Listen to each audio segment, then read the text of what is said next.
Hey, Outriders. I know I told you we'd be talking about different factions this time around, but I've recently made a few new discoveries that, well, I have yet to wrap my head around.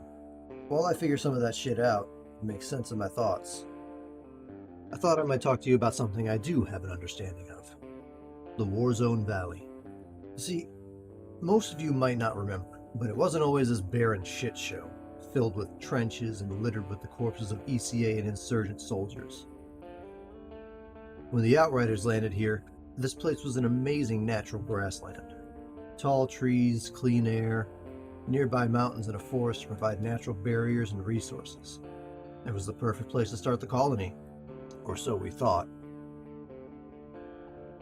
The second time I woke up out of cryo, I was grabbed by the insurgents and thrown out into no man's land. Right in the middle of an anomaly storm. I had no choice but to run forward and try to evade the debris and chaos that exploded around me. Took a strip of rebar through my chest for the trouble. Walking through there, I could have swore I was in hell itself. Trenches seemed to be made of the bodies of the soldiers on both sides, ECA and insurgents running back and forth, and unexploded ordnance littering the ground. During the day, it was a death sentence. A sniper from one side or the other would have your brain splash across the trenches the moment you set foot in there. And at night, there are so many spotlights trying to pin down surprise assaults. Seems like the safest time to go through it has to be during the anomaly storm.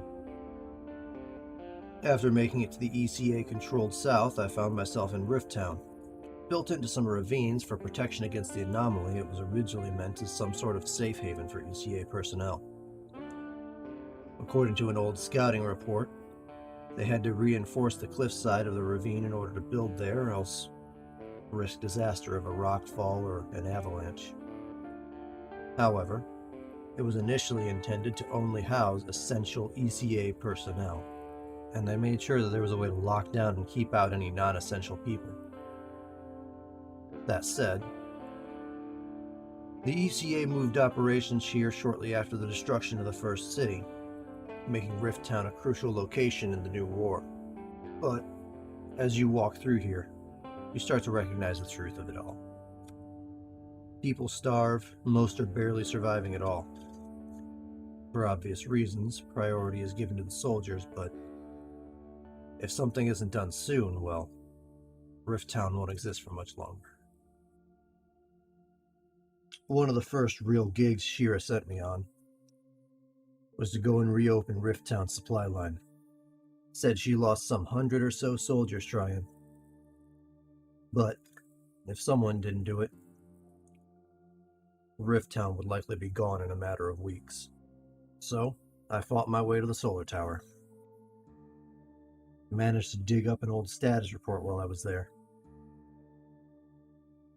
Ended up being a story I was all too familiar with. I mentioned before how the anomaly doesn't like electronics. Well, it seems it fried the solar array and their testing equipment. At the same time, even happened to overload everything to ridiculous levels. Naturally, they shut it down, and after a while it just became a supply line overwatch. Before long, it was overtaken by an insurgent altered they called Gauss. Putting him down wasn't easy, but I got the job done and reopened the supply line. I just hope it gave Rift Town enough time. As for the first city, they used satellite imagery and Outrider ground intel to decide on its location in the western part of the valley. The nearby rivers and lakes provided plenty of water and energy, and the location meant quick and efficient access to resources. Some were even hopeful that with the temperate climate of the area, we might even see snowfall when Enoch's first winter hit us. In previous logs I mentioned the engine. The nuclear power source that got us here. It was supposed to serve as a battery for everything we needed, and with the immediate power problems resolved, they began working to set up renewable sources that offered less risk. The solar tower, solar panels, wind turbines, even water turbines on the river. They didn't want to use the reactor more than they needed to. One small mistake would be all that was needed to put us right back to square one. Well, Enoch had other plans for humanity. After several consecutive storms hit the colony, the ECA began moving to Rifttown. Repairs to the power plant stopped. People lost their electronics, their music, their systems, all the things that reminded them of home. And when power didn't come back, some of them slowly started to go insane. Digital banking broke down.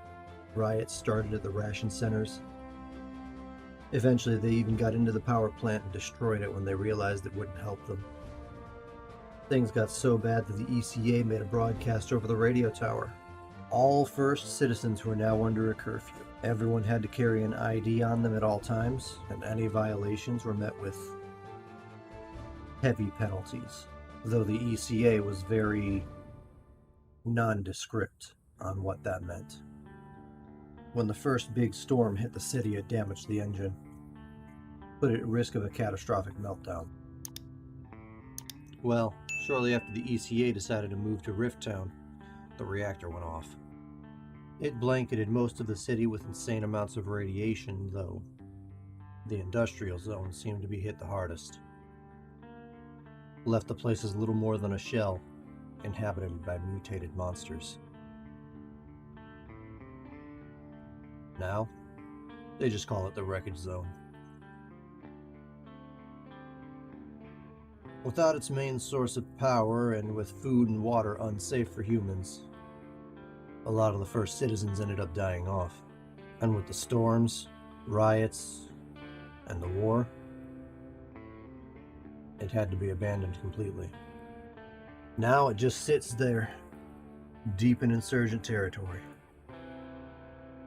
But even they need to be careful moving around those irradiated areas and mutant nests. At around the halfway point between Rifttown and Trenchtown, there's a small lumberyard settlement called Dead Rock Pass. What once was a vast wooded area, now it's little more than a field of mud.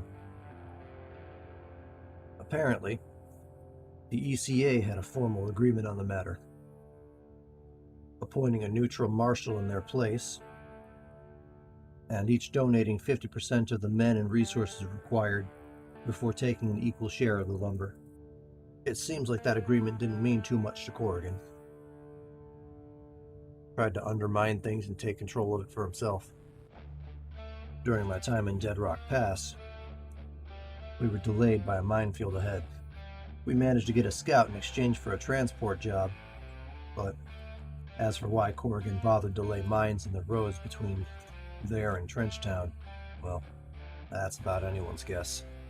Now, Trenchtown, well, looks like more of a settlement than Rifttown if you ask me. But that doesn't make it better by any means. Made inside war trenches, it pretty much only exists because the soldiers needed somewhere to live on the front lines. To protect themselves, they dug deeper, causing flooding and trench foot to become commonplace. Grand Marshal Corrigan runs the place, but can't say I like the guy much.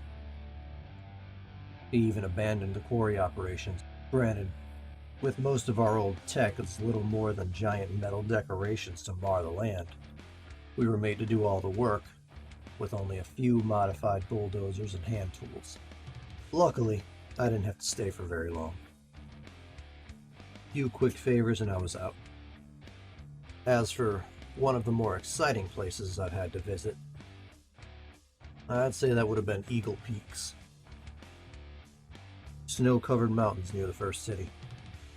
The ECA lost control of the peaks, which held a lab used by an altered scientist they called the Alchemist. Working for the ECA, they experimented time and time again on other altered, trying to understand it all, but I think I'll get more into them later on. There's a lot to unpack. Anyway, the insurgents weren't the only ones the ECA needed to worry about up there. Several of the ECA personnel just wound up missing, wandered off, and never returned. Mutated wildlife and a strange calling voice where the suspect causes. I was able to trace back the voice to a cult that worshipped the anomaly. As it turned out, a lot of the missing soldiers ended up finding themselves desperately looking for something better in their lives. They ended up brainwashed by this zealot cult leader. Ordered them to worship the anomaly, saying that it would bring them salvation. Turns out that their guru was an altar named Salem Koresh. Apparently, Salem was working on the radio tower before it was caught up in an anomaly storm, tore his face to pieces. So, he made himself a mask that was supposed to represent the anomaly, and began proclaiming himself as some kind of god. After I shut down the cult, several of the soldiers returned to the ECA outpost, but that wasn't all that they had to worry about either. Early expeditions into the mountains revealed a volcano hidden within them. Geologists couldn't get close enough to get any real readings, but they guessed, based on the activity it displayed, that an eruption was imminent. Contrary to things thus far, I guess we were lucky. As far as I know, it has yet to erupt.